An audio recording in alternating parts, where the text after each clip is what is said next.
اندلعت مواجهات عنيفة بالأسلحة الثقيلة والخفيفة والطيران الحربي والدفاعات الأرضية بين الجيش السوداني وقوات الدعم السريع شمالي الخرطوم بحري.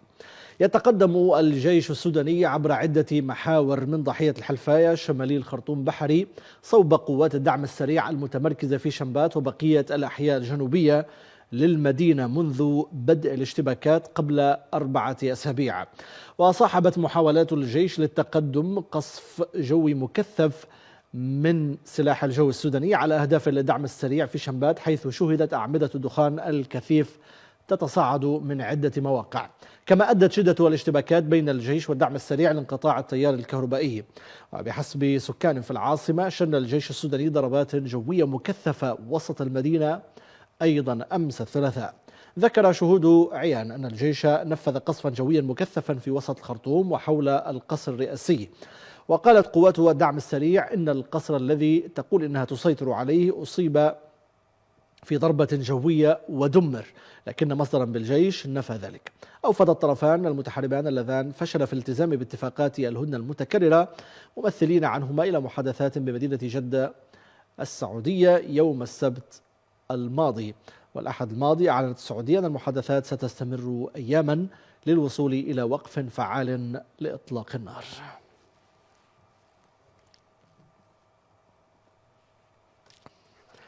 فما حقيقة ما يجري مشاهدينا الكرام على الأرض من معارك في السودان، ولمن الغلب اليوم؟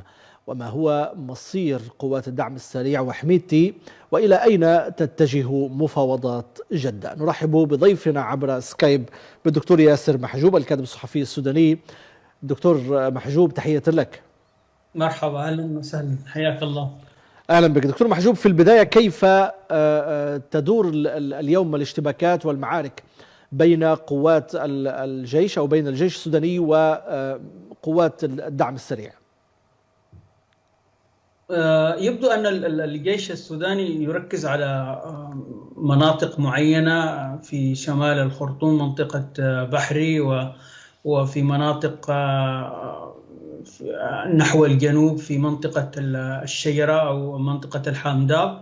ويقول الجيش أن هذا الهجوم كان مؤجلا وكان مخططا له، بحيث يتم بشكل متأني ودون محاولة تجنب إحداث أي نوع من الخسائر في الممتلكات أو حتى إصابة الضحايا من المدنيين. ولكن شاهدت عدد من المقاطع لهذا الهجوم اليوم، وكان هناك شبه تلاحم ما بين الجيش وما بين عدد من المواطنين الذين خرجوا، وبدأ عليهم الفرح يعني، وبدأ عليهم محاولة تشجيع الجيش ومساندته بشكل معنوي، مما يؤكد أن الجيش قد أحرز تقدما واضحا في هذه المناطق، ولا وجود لأي من قوات المتمردين في هذه المناطق. ربما تستمر هذه الخطة في الأيام القادمة، غدا أو بعد غد، وحسب ما تم وضعه من خطط وتكتيك للجيش السوداني. لكن عندما نتحدث عن مواجهات بهذا الحجم من الأسلحة، نتحدث عن أسلحة ثقيلة، نتحدث عن طيران حربي، دفاعات أرضية حتى، وغير ذلك هناك أيضا الأسلحة الخفيفة. وكأن المعركة في بداياتها، وكأن المعركة في يوم 15 من أبريل نيسان الماضي. ما الذي يجعل الاشتباكات تكون بهذه الحدة أو باستخدام كل هذه الأسلحة، رغم أن الجيش اقترب من الحسم حسب ما ذكرت؟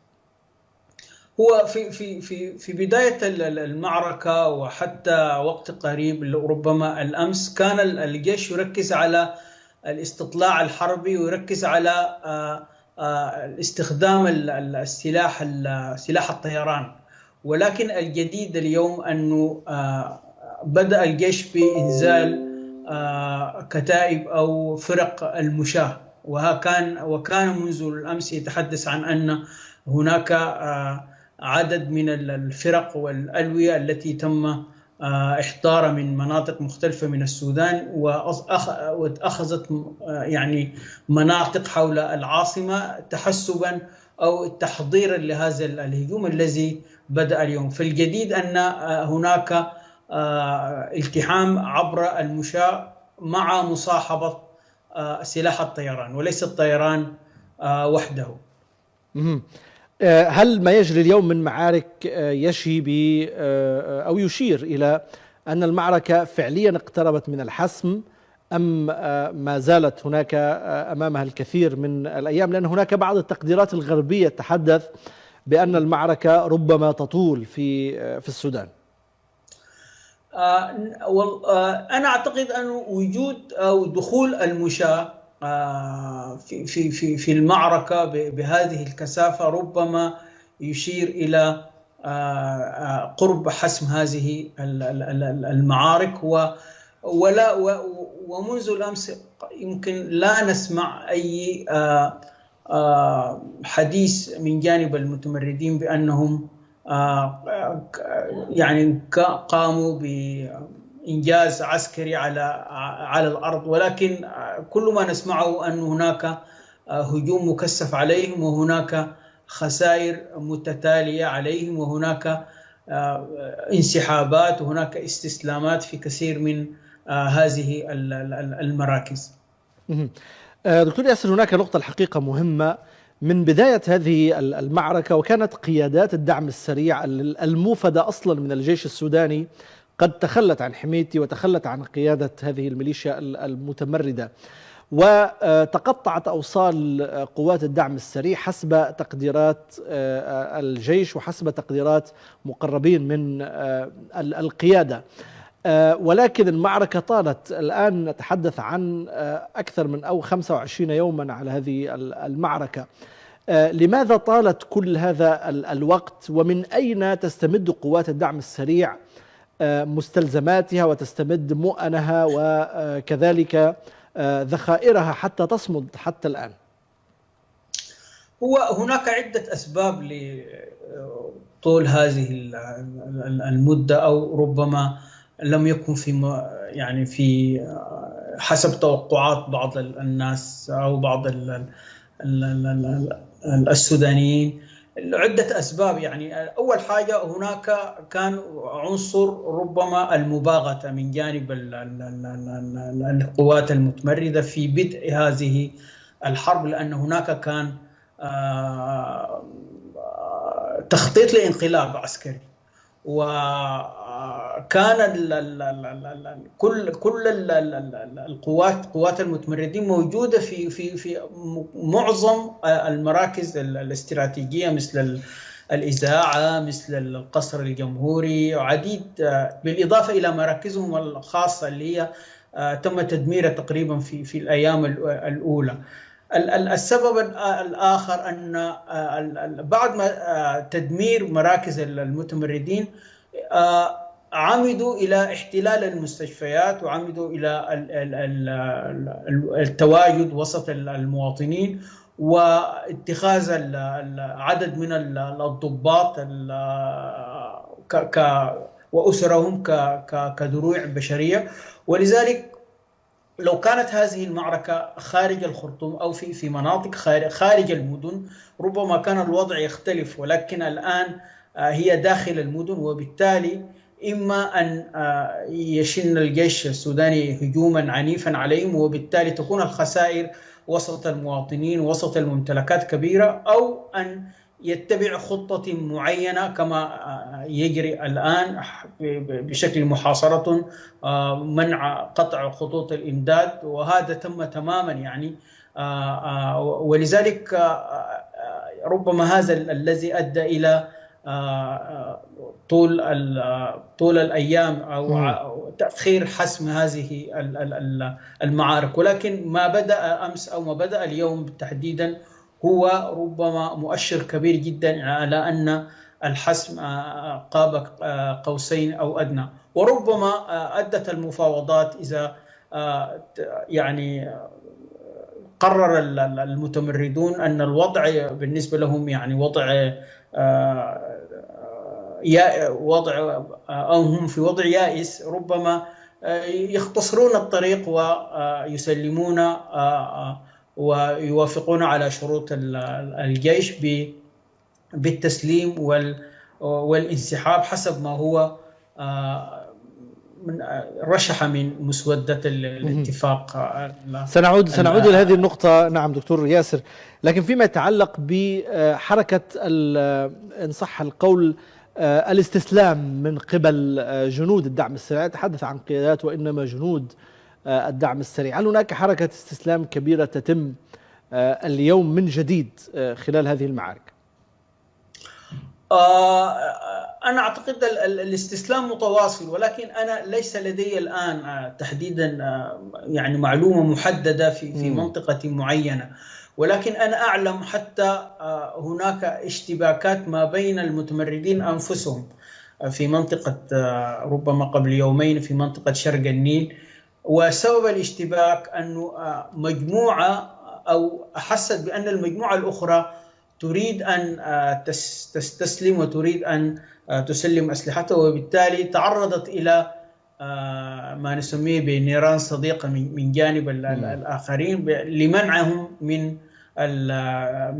الاستسلام. ولذلك أنا أعتقد أن هناك كثير من المتمردين يريدون الاستسلام، ولكن هناك بعض الموانع التي مثل يعني يخشون أن ينقلب عليهم رفاقهم ويتم يعني اصطيادهم من جانب رفاقهم، وبالتالي أعتقد النية داخل وسط عدد كبير من المتمردين متوفرة للاستسلام لهذه الأسباب، ولأسباب أنه الحصار يعني حول المتمردين يزداد، ومجموعة التموين والذخائر هي نفسها منذ بداية الحرب، وبالتالي هي أكيد في تناقص وفي نعم في يعني تصل إلى مرحلة الصفر إلى ربما في قليل من الأيام القادمة. نعم دكتور ياسر، أشرت إلى أن الجيش أنزل الفرق المشاة لمواجهة المتمردين، وهذه ربما مفاجئة للدعم السريع. كيف برأيك تتعامل قوات الدعم السريع مع هذا التحرك الجديد للجيش؟ ما خياراتهم في ذلك؟ أنا أعتقد خياراتهم قليلة ومحدودة جدا، ربما تنحصر في إذا هناك في بعض المناطق يعتقلون أو يأسرون بعض الضباط القوات المسلحة وبعض أسرهم في منطقة معينة، ربما يلجؤون إلى ما لا يحمد عقباه في هذا الأمر. ولكن أنا أعتقد هذه ربما آخر كرت يمكن استخدامه، والآن يميلون لاستخدامه في التفاوض ل يعني محاولة تحديد طريق آمن أو ملاذ آمن لقياداتهم بما فيها قائد القوات الدعم السريع حميتي، لأنه موجود حسب المعلومات موجود داخل الخرطوم وربما مصاب، ولذلك من أهم ما يريدونه المتمردون في هذا الوقت أنا أعتقد هم محاولة إنقاذ قائدهم أو محاولة إخراجه من الخرطوم وخارج ربما خارج السودان. وهنا السؤال الحقيقة دكتور ياسر فيما يتعلق بمفاوضات جدة، هل برأيك يوافق ممثل الجيش أو ممثل قيادة الجيش على السماح لحميتي بالخروج وآمنا من الخرطوم بعد كل هذه الانتهاكات وبعد كل هذه الجرائم وبعد هذا التمرد الذي قام به حميتي بقوته؟ وأنا أعتقد من الصعب أن يوافق الجيش، وخاصة أنه هو يعني يتقدم كثيرا يعني في هذا المجال، إلا إذا كانت هناك يعني كما ذكرت الكرت الوحيد الذي يتم استخدامه في أنه يتم الجنود والضباط وأسر الضباط الذين يعني في أسر قوات المتمردين، ربما يعني يكون هذا كرت أمام وامتحان صعب أمام الجيش. غير ذلك أنا لا أعتقد أنه الجيش يمكن أن يوافق بسهولة لفتح ملاذ أو فتح طريق آمن لخروج قائد الدعم السريع. لكن دكتور ياسر، هل هناك إحصائية حول الأسرى، أعداد الأسرى اليوم في أيدي قوات الدعم السريع؟ أنا شخصيا ما عندي معلومات، ولكن معلومات محددة، ولكن كل الذي نعلمه أن هناك بجوار القيادة العامة هناك حي هو مخصص للضباط، وهناك يعني كانت بعض الوحدات التابعة للجيش، مش وحدات القضاء العسكري والإدارة المالية، هذه كانت في نفس المنطقة. فعندما نشبت الحرب كان أولئك موجودين في وحدات، والذين يسكنون في البيوت المجاورة وأسرهم كانوا موجودين في هذه المنطقة، ولم يتسنى لهم الخروج أو مغادرة هذه المنطقة، وظلوا تحت أسر هؤلاء المتمردين. في المقابل، هل الجيش لديه أسرى من جنود الدعم السريع؟ أكيد عنده أسرى كثير جدا يعني، وحتى تكتظ بهم الدور، وتكتظ بهم الأماكن المخصصة لاعتقالهم أو التحفظ عليهم. هذه أعداد ضخمة جدا بالآلاف يعني. هل هؤلاء أيضا موضوع بحث؟ هل هؤلاء الأسرى أيضا موضوع بحث ضمن المفاوضات في جدة بين الجيش وقوات الدعم السريع؟ أنا أعتقد الآن يعني قيادة المتمردين هي في حالة ارتباك شديد جدا، والتواصل فيما بينها صعب حتى يتم اتخاذ قرار في هذا الأمر، ولكن كل ما يفكرون فيه الآن هم قيادات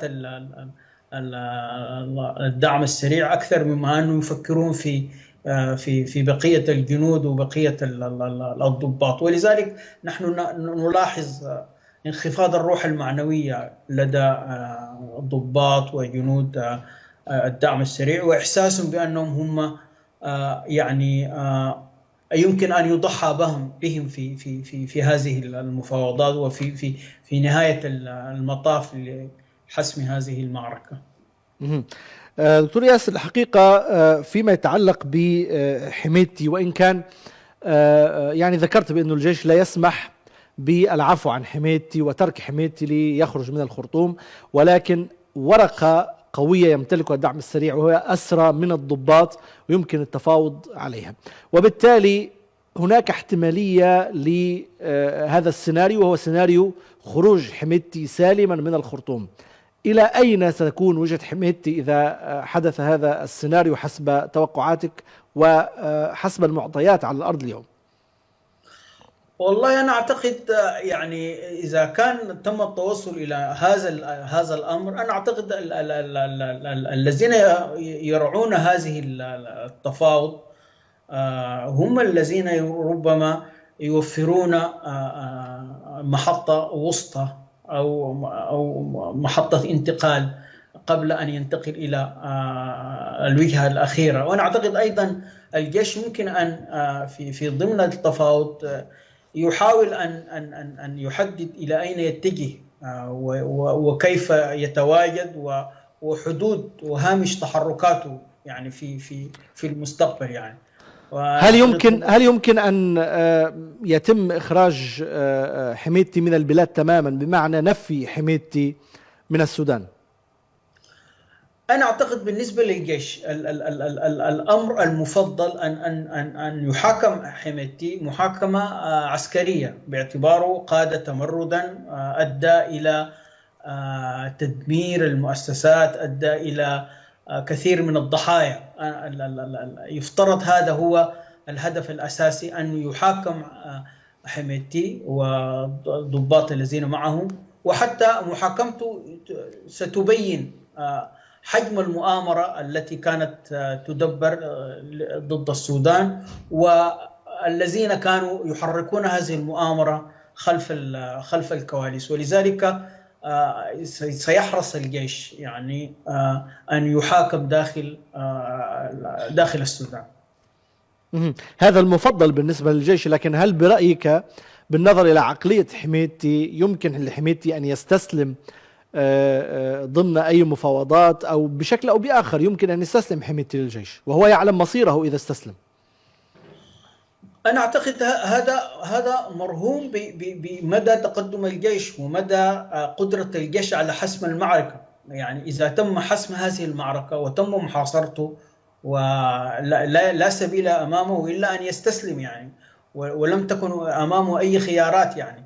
أما إذا كان هناك التفاوض اتجه إلى اتجاهات معينة، هناك الجيش يريد أن يعمل حساب لأرواح، إذا لم يستطع بعملية خاصة تحرير هؤلاء الرهائن، ربما يكون من الخيارات المطروحة أنه حميدتي ربما يخرج إلى دولة أخرى، ولكن تكون إقامته محددة. ولكن أنا أعتقد الاتجاه الآن الذي يسير العمليات على واقع الأرض يؤكد أن الجيش يصر على تحرير الرهائن، يصر على إلقاء القبض على حميدتي، وبالتالي يعني يكون الحسم كاملا لهذا الأمر. هل السيناريو الأقرب من وجهة نظرك دكتور ياسر هو القبض على حميدتي ومحاكمته؟ حسب ما أنا أتابع وحسب العمليات الآن التي تسير، أنا أعتقد هذا الذي يمكن أن يخطط له الجيش يعني، وهذا الهدف الأول والأساسي أنه يتم، لأن خروج حميدتي أيضا تظل المشكلة موجودة إذا كان هو ما زال مرتبطا بقوى دولية وإقليمية، وبالتالي يعني قد يكون أمر خارج السودان أمرا مزعجا، وقد يفكر في إعادة الكرة. ولذلك محاكمته على الجرائم التي ارتكبت في هذه الفترة داخل السودان سيكون مطلبا شعبيا ومطلبا للجيش، والجيش به عدد كبير من الضباط. الجيش ليس البرهان وحده، ولكن نعم. ولذلك هؤلاء كلهم مطلبهم أن يحاكم حميدتي. أشكرك شكرا جزيلا دكتور ياسر محجوب، الكاتب الصحفي السوداني، كنت معي في هذه الحلقة من برنامج مسلمون حول العالم. الشكر موصول لكم مشاهدينا الكرام على حسن طيب المتابعة، وحتى نلتقي في أمان الله.